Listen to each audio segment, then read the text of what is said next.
আসলে এবার আমি যে বিশ্বকাপে যে ফিফা ওয়ার্ল্ড কাপে যে শোটা হয়েছে এখানে আমি ব্রাজিলকে রিপ্রেজেন্ট করেছি।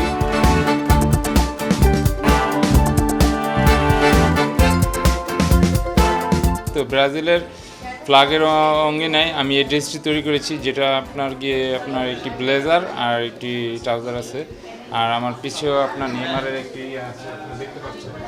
তো সব মিলে খুব সুন্দর হয়েছে আমাদের প্রোগ্রামটা। তো আর এটা আমার উদ্দেশ্য ছিল হলো যে সবাই আমরা যারা ব্রাজিলের সাপোর্টিং করি তারা বা যে ফিফা ওয়ার্ল্ড কাপের সময় যে ট্রেন্ডটা আসে সবাই শুধু জার্সি পরি। তো আমি একটু নতুনত্ব কিছু চিন্তাভাবনা করি, স্যাররা বললো আমাদেরকে যে কি করা যায় এটা নিয়ে। পরে আমরা নতুনত্ব করে চিন্তা করলাম যে এর আদলে আমরা কিছু পোশাক বানাই বা কিছু ফ্যাশনেবল কিছু তৈরি করি বা কোনো একটা ফ্যাশন শো করি। এটা আর কি আমরা এই জন্যই আর কি এই কস্টিউমগুলো করেছি।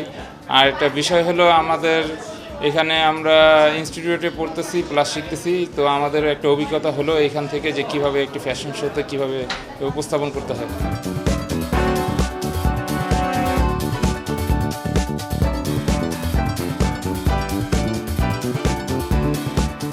কস্টিংটা শুধু নিব কারণ আমি ব্রাজিলের ফ্যান, আর যদি ব্রাজিলের কোনো ফ্যান থাকে অবশ্যই শুধুমাত্র কস্টিং যত আসবে আমি অত টাকা চার্জ করব। 5,000 হবে না, সর্বোচ্চ আমি যদি নিজের হাতে করি, আমার যেহেতু কোনো আমি চার্জ নিচ্ছি না, আমি এটা সম্পূর্ণ নিজের হাতে মেকিং করেছি এবং কোনো বাইরের থেকে কোনো কারুকাজ করে নেই। তো এটা যদি শুধু ফেব্রিক্সের দাম যদি ধরি 2,500 থেকে 3,000 টাকার ভিতরে আমি কভার করে দিতে পারবো।